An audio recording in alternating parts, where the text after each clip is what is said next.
Seuraava kysymys, edustaja Virta. Arvoisa puhemies! Tarkoitukseni on ollut kysyä tämä kysymys jo lukuisia kertoja tämän syksyn aikana, mutta valitettavasti lähes joka viikko on nähty niin lohduttomia uutisia, että tämän kysyminen on jotenkin tuntunut väärältä. Ajattelen kuitenkin, että aihe on yhteiskunnallisesti niin merkittävä, että tästäkin on kyettävä puhumaan. Lähisuhdeväkivallan tilastot ovat nimittäin kasvussa.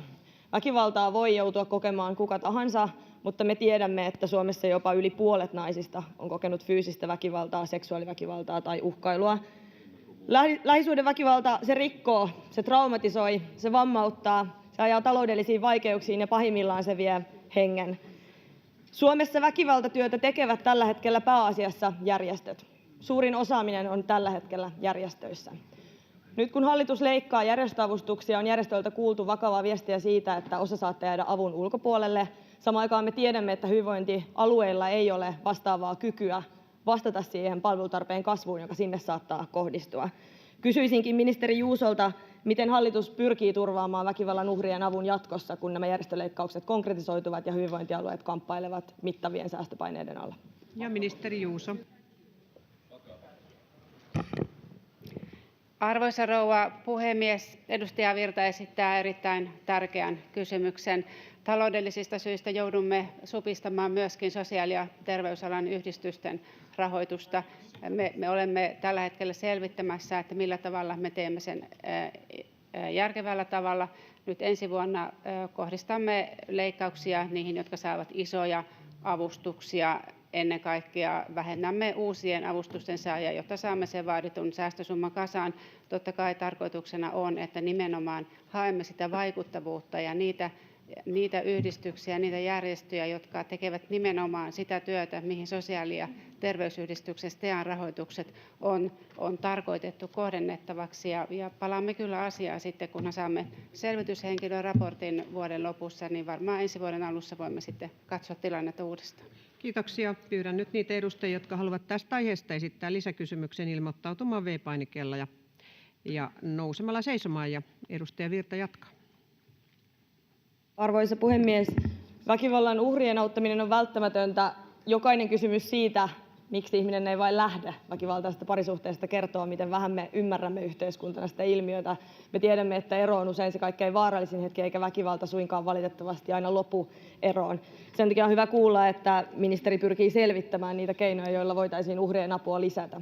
Haluaisin kuitenkin myös kysyä, mikä on hallituksen suunnitelma ja visio siitä, miten väkivallan tekijöiden kuntoutustyöhön pyritään panostamaan, koska uhreja on autettava, mutta samaan aikaan on fakta, että niin kauan kuin tekijöihin ei kyetä vaikuttamaan, niin meillä on aina vain uusia uhreja. Ja nämä ovat asioita, joissa ei aina voi korjata perästä. Niin kuulisin mielelläni, mikä on hallituksen suunnitelma siitä, miten väkivaltaa pyritään ennaltaestämään ja torjumaan niin, että meillä ei olisi ihmisiä, jotka kokevat, että väkivalta on ainut keino kontrolloida tai hallita toista ihmistä. Kysyisin siis väkivaltatyöhön laitettavista panostuksista nimenomaan sinne tekijäpuolelle. Onko näitä näköpiirissä? Kuka vastaa? Ministeri Meri. Kiitos. Harvoin keskustelemme täällä väkivallasta ja se on erittäin tervetullutta. En oikeastaan ihan saanut kiinni siitä, että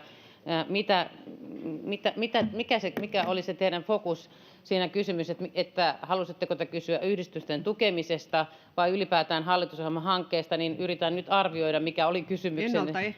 Ennaltaehkäisystä. No, me ennaltaehkäisemme jo sillä, että me tuomme näitä tärkeitä asioita esille, panostamme järjestötoimintaan, kiristämme rangaistuksia, panostamme kunniaväkivaltaan, panostamme siihen, että toimme esimerkiksi pakkoavioliiton kriminalisoinnin, tyttöjen ja naisten silpomisen kriminalisointia. Meillä on ihan valtava määrä erilaisia toimenpiteitä. Ja toki se, että me keskustellaan väkivallasta ja naisiin kohdistuvasta väkivallasta ja tyttöön kohdistuvasta väkivallasta, se on minusta erittäin tärkeää ennaltaehkäisyä. Tässä esimerkiksi yhteiskunnassa keskustelemme liian vähän kunniaväkivallasta, joka kohdistuu erityisesti naisiin, ja toivoisin, että tästä voisimme keskustella täällä vaikka enemmän. Kiitoksia. Edustaja Hopsu. Arvoisa puhemies! Suomi on tosiaan Euroopan toisiksi väkivaltaisin maa naisille, mutta aiotte leikata auttamistyöstä. Apua tarjoavat usein juuri järjestöt. Järjestöjen työstä leikatessa menetetään myös merkittävä määrä vapaaehtoistyötä. Olette tekemässä osalle järjestöistä verovähennysoikeuden lahjoituksiin, mutta jostain syystä sote-alan järjestöt ovat jäämässä tämän verovähennysoikeuden ulkopuolelle. Miksi? Leikkausten lisäksi rajaatte myös järjestöjen mahdollisuutta käyttää rahoitustaan. Esimerkiksi väkivaltaa kohdanneille ei voisi järjestö jatkossa tarjota oikeudellista apua, ja myöskään järjestö ei saisi jatkossa kouluttaa STEA-rahoituksella viranomaisia eli jakaa tätä osaamistaan. Minkä vuoksi tämän tyyppisiä rajoituksia järjestöjen toimintaan tehdään sen lisäksi, että heiltä merkittävästi leikataan? Ja pääministeri Orpo. Arvoisa puhemies! Tämä on sellainen asia, mihin haluaisin käyttää ihan yleisenkin puheenvuoron. Lähisuhdeväkivalta ja naisiin kohdistuva väkivalta on kammottavimpia ilmiöitä, mitä Suomessa on. Ja ne luvut ja kansainväliset vertailut osoittavat, että meillä on jotain perin sairasta tässä maassa, meidän kodeissa. Ja tähän pitää puuttua. Siksi meillä on hallitusohjelman mukaisesti lukuisia lakihankkeita, joilla tähän ilmiöön puututaan sen eri ilmenemismuotoihin. Mutta on tietenkin aivan oleellisen tärkeää, että myöskin vaikeana taloudellisena aikana niin näiden järjestöjen kanssa, jotka tätä tärkeää työtä tekevät, niin pyritään tekemään yhteistyötä, tukemaan heitä toiminnassaan. Siinä on kyse muustakin kuin pelkästään rahasta. Se ei ole pelkästään, että me puhumme tänään täällä tästä. Kiitos kysymyksestä. On sitä työtä, mitä meidän kaikkien pitää tehdä. Tämä on oikeasti musta, ei piste, vaan jotain paljon suurempaa suomalaisessa yhteiskunnassa. Ja tähän hallitus haluaa puuttua, tehdään tämäkin asia yhdessä. Kiitoksia. Tämä kysymys on tässä vaiheessa loppuun käsitelty.